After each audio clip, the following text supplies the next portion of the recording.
Assalamualaikum warahmatullahi wabarakatuh. Halo semuanya, saya Lutfina Aulia. Kali ini kita mau ngobrolin tentang belajar bisnis sejak dini. Nah, saya sudah ditemani oleh Mas Satya Guna Rahmatullah, founder dari Goodfresh. Produk usahanya yaitu olahan susu menjadi yogurt dan juga banyak.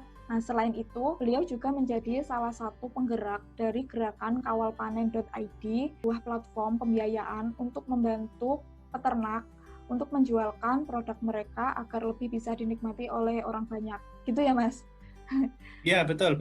Nanti Mas Guna Okay. bisa meluruskan apa yang saya sampaikan. Mas Guna ini juga dosen di Fakultas Peternakan UGM, Departemen Biologi Hasil Ternak. Karena kita belum bisa bertemu juga. Dowong Banyuwangi ini tadi, insya Allah.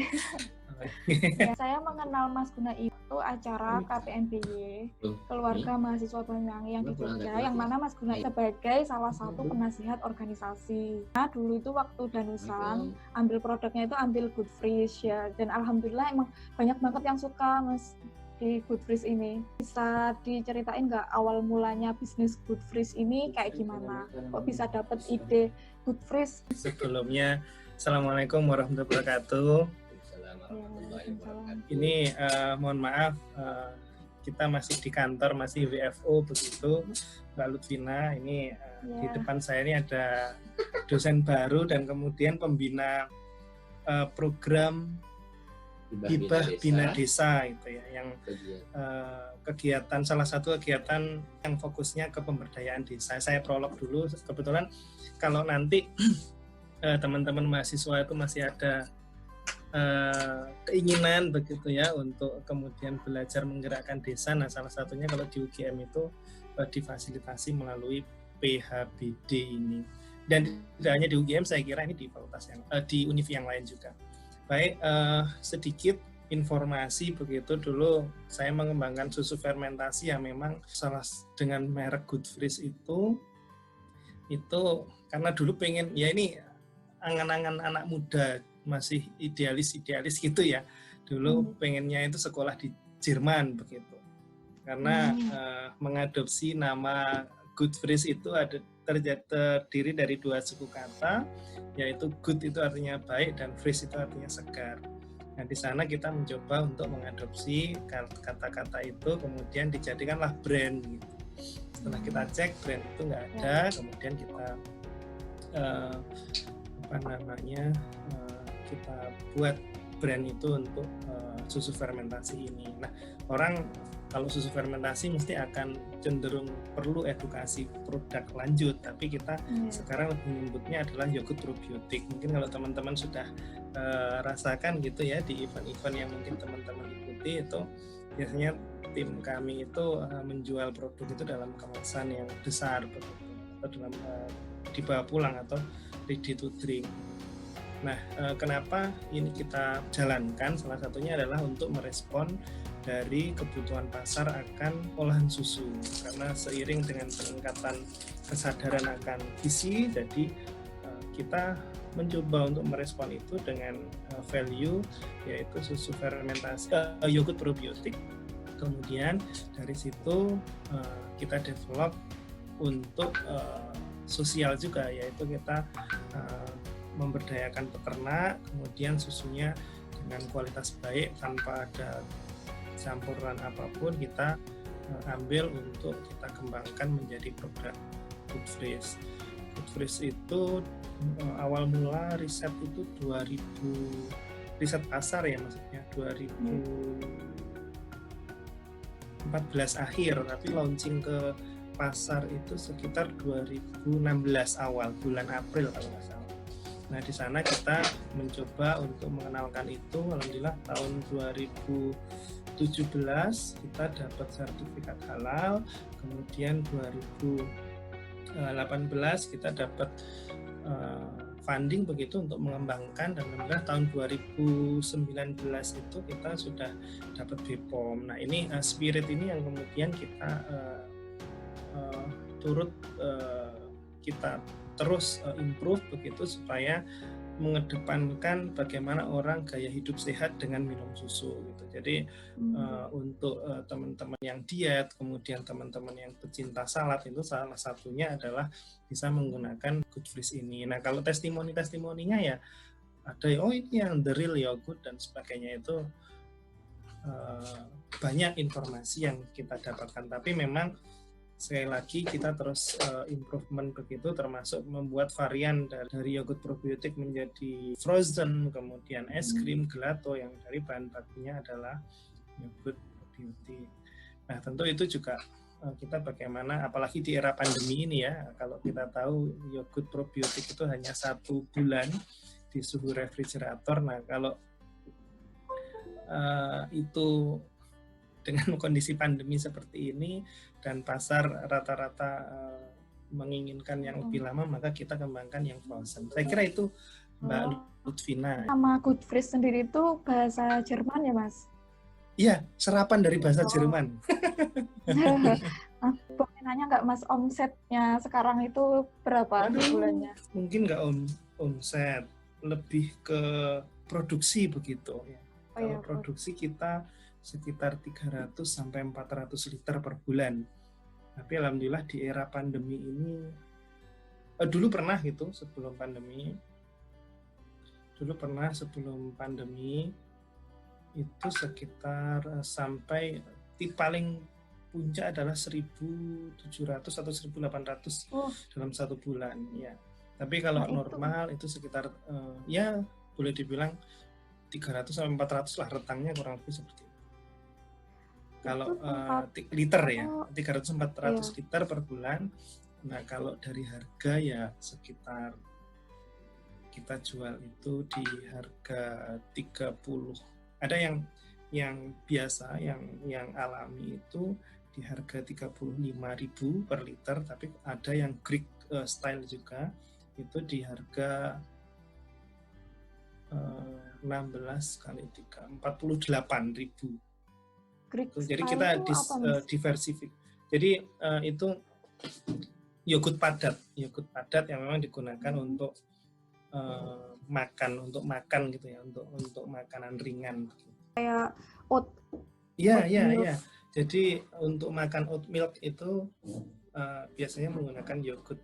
Yogurt itu kan ada beberapa jenis. Kalau yang tadi itu ada yogurt drink, kemudian ada Greek yogurt, ada yogurt yang semi padat. Nah, kita mengambil segmen salah satu produk yang diversifikasinya itu adalah Greek yogurt. Tempat produksinya di mana ya, Mas, sekarang?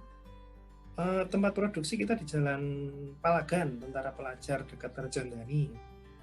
Ya, kalau store-nya ada di Plaza Agro, kemudian di beberapa toko organik dan mitra. Ini kita karena pandemi ini kita mencoba untuk direct selling. Baik kalau GoFood online sudah dari dulu ya. Kita mencoba untuk semacam membuat lady begitu ya, untuk modelnya reseller gitu ya, Mas? Ya, reseller untuk atau mitra gitu. Mitra ya, untuk turut menggerakkan ini. Maksudnya memperjualbelikan produk ini. Kalau di era COVID ini kan salah satu yang diunggulkan untuk meningkatkan imun kan salah satunya adalah pangan probiotik. Cara menentukan suatu produk untuk bisa dikembangkan menjadi sebuah bisnis itu gimana, Mas? Yang pertama, kita harus menentukan segmen pasarnya. Jadi kalau mau mulai usaha itu jangan kita kekeh ke produk kita, tapi bagaimana kita mencoba untuk merespon kebutuhan pasar, kemudian kita membuat produk yang sesuai dengan pasar. Itu menjadi salah satu kunci. Kalau teman-teman membuka buku tentang entrepreneurship, tentang startup, itu rata-rata mereka gagal, mereka bisa dikatakan tidak berhasil, itu karena salah satunya dan paling mayoritas terbesar adalah tidak mampu istilahnya mengurai masalah itu, tidak mampu memberikan kontribusi terhadap pemecahan masalah yang ada di masyarakat. Makanya kalau pengen bisnis ya salah satunya kita harus berkiblat ke pasar gitu. Jadi market driven lah dalam istilah ini ya, dalam istilah per entrepreneurshipan itu kewirausahaan itu istilahnya adalah bagaimana kita mencoba untuk menyesuaikan dengan pasar, menyesuaikan sesuai dengan market. Itu yang akan lebih nyaman dan lebih kemudian sustain. Kemudian dalam proses berjalannya waktu juga harus kita petakan, harus kita strategikan. Bisnis itu bukan, walaupun endingnya adalah jualan, tapi tidak serta-merta itu jualan. Kita harus tahu bisnis modelnya seperti apa. Nah itu biasanya kalau toolsnya itu bisa kita gunakan misalnya bisnis canvas model, di mana kita bisa mengurai bisnisnya, channelnya seperti siapa, kemudian partnershipnya siapa, itu bisa kita petakan. Nah kalau hanya sekedar jualan maka dan kita tidak mengetahui siapa lawan kita, yaitu sama dengan kita tempur di medan perang tapi tidak tahu siapa musuhnya. Nah artinya kalau bisnis kita harus tahu dulu medan perangnya seperti apa, musuhnya siapa, kompetitor, dan keunggulan kita apa.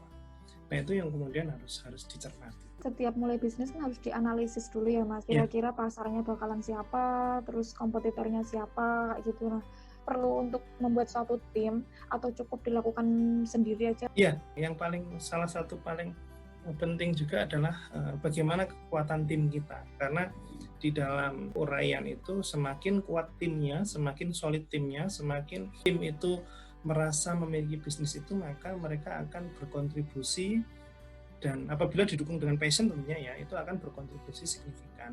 Jadi kalau saya pribadi, kita itu punya job desk masing-masing, tapi kalau job desk masing-masing itu tidak nyaman begitu ya, maksudnya tidak ada job desk yang kemudian diberikan, nah itu biasanya kita akhirnya lari dalam tanda kutip, itu kurang optimal. Kalau kita lihat misalkan, ya walaupun saya juga belum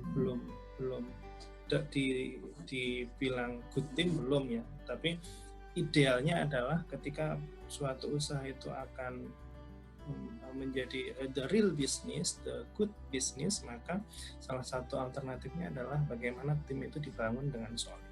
Terus kan produknya udah ada nih Mas, biar dikenal, cara promosi buat awal-awal kayak gitu gimana ya? Kalau promosi awal ya tentunya kita harus tonjolkan kelebihan kita masing-masing apa, maksudnya kelebihan produknya masing-masing apa, itu yang harus kemudian terus di blow up begitu, tentunya dengan kaidah-kaidah promosi yang kemudian sesuai dengan produk kita.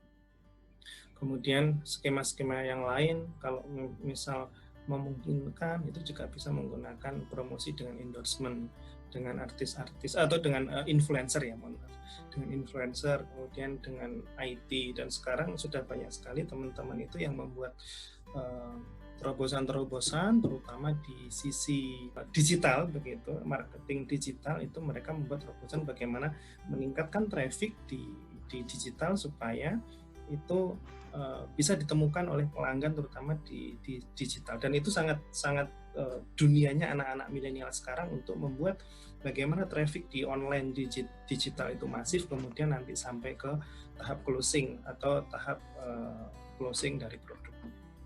Macam iklan di Instagram kayak gitu berarti ya Mas? Salah satunya adalah di Instagram. Instagram itu kan tools ya, boleh dibilang tools untuk salah satu marketing di online gitu. Tapi kita tahapan awal dari marketing itu adalah bagaimana kita menyiapkan brand, bagaimana kita mendeskripsikan brand itu, dan bagaimana brand itu mampu berkomunikasi untuk masyarakat. Dalam hal ini adalah masyarakat digital. Ini yang kemudian harus kita upayakan begitu. Kalau Instagram, kemudian YouTube, tools bagian dari alat untuk menerjemahkan digital marketing itu dalam tools digital, tapi jauh dari itu, Instagram dan sebagainya, tools itu kita harus mempunyai strategi marketing, strategi digital marketing, bagaimana segmennya harus seperti apa, ini lokasinya di mana, disesuaikan dengan istilahnya apa ya, kondisi umur misalkan, kemudian dari sisi tingkat pendidikan misalkan, dari sisi kecenderungan masyarakat untuk mengkonsumsi produk A misalkan, itu harus clear dulu.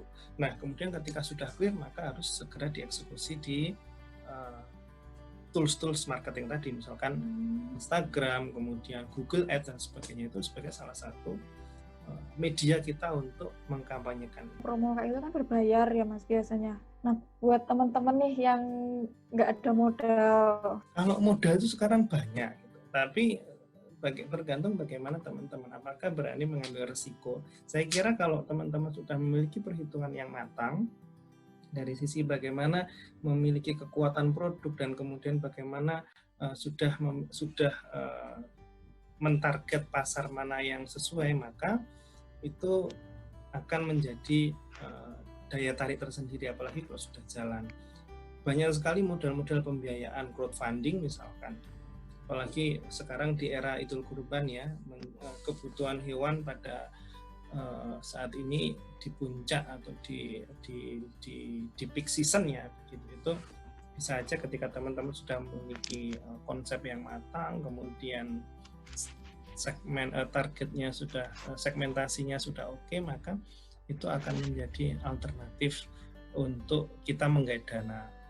Bisa melalui pinjaman, bisa melalui kredit usaha rakyat, bisa melalui skema investor dan pemodal dan tataran eksekusi, itu sangat bisa kemungkinan. Tapi kadang kan keterbatasan akses dan biasanya teman-teman tidak on film, maksudnya tidak oke dengan, tidak percaya diri dengan produknya, maka itu yang kemudian bisa menjadi bumerang tersendiri bagi teman-teman. Tapi kalau teman-teman masih mahasiswa ya, terutama masih mahasiswa, ini bisa digunakan. Banyak sekali kompetisi-kompetisi yang sebenarnya itu bukan hanya kompetisi menurut saya, tapi juga bagaimana teman-teman bisa memvalidasi ide teman-teman. Bisa istilahnya bisa, kalau dalam bisnis model kanvas artinya itu bisa dievaluasi. Di situasi yang pandemi seperti ini, bagi pelaku bisnis untuk menghadapi krisis kayak gini tuh gimana Mas? Kalau menghadapi krisis sekarang, terutama kalau saya lebih mengkaji di bidang pangan ya mungkin ya. Kalau pangan dulu sebelum pandemi orang ke pasar becek mungkin nyaman-nyaman aja, tapi sekarang sudah mulai dievaluasi begitu. Nah, di sisi lain itu menjadi tantangan, itu menjadi peluang. Itu bagaimana kita menciptakan makanan yang awalnya mentah menjadi olahan, awalnya olahan menjadi siap makan, awalnya siap makan menjadi frozen.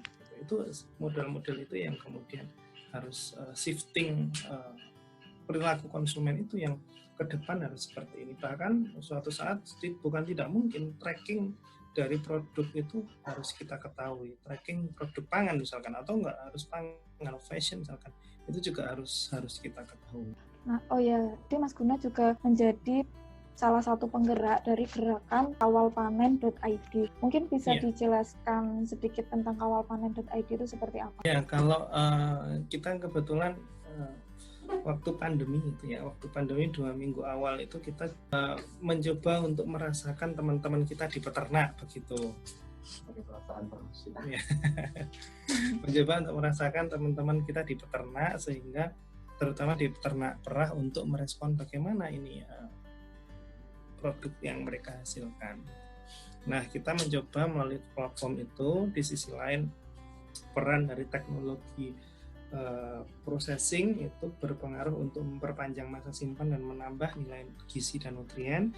Di sisi lain, di sektor hulunya peternak kita keberlimpah atau ini ya, hasil produknya itu melimpah begitu, karena serapan retail dan kemudian kalau di Jogja itu konsumen hotel, restoran, catering menurun, sehingga mereka produknya melimpah dan bahkan ada yang sampai dibuang. Nah, kita mencoba untuk membuat platform donasi dan platform berbagi untuk kemudian memfasilitasi itu semua. Uang yang didapat melalui platform itu, baik itu CSR maupun yang lain, itu kita belikan susu ke peternak, kemudian kita lempar ke mitra-mitra kita UMKM untuk mengolah itu, dan kemudian kita salurkan ke tenaga medis, kemudian pekerja harian, pekerja terdampak, supaya tidak hanya kalau yang lain itu platform yang lain membantu secara finansial, kita membantu secara memperkuat kesehatan, terutama kesehatan tenaga medis melalui produk-produk olahan yang kita berikan gitu ya, hasil dari pembelian dari uang donasi maupun uang istilahnya apa ya, kampanye itu. Kawalpanen.id itu kayak pembiayaan dari para donatur, terus kemudian hasilnya itu digunakan untuk membantu tenaga medis betul. gitu. Iya, betul. Pesan untuk anak muda yang mau bisnis itu kalian closing statement. Baik, kalau sebenarnya pesan untuk teman-teman yang mulai wirausaha itu pertama adalah bagaimana teman-teman untuk tidak hanya produk driven ya, tapi teman-teman juga harus bagaimana market driven, artinya melihat apa yang kita dalam tanda kutip jual, baik itu barang ataupun jasa, itu merespon dari kebutuhan pasar. Terima kasih buat teman-teman yang telah menyimak obrolan kami. Kritik dan saran dari teman-teman akan sangat saya harapkan untuk program ini demi obrolan yang lebih asik dan bermanfaat buat ke depan. Sampai bertemu lagi di lain kesempatan. Sampai jumpa. Wassalamualaikum warahmatullahi wabarakatuh. Dadah.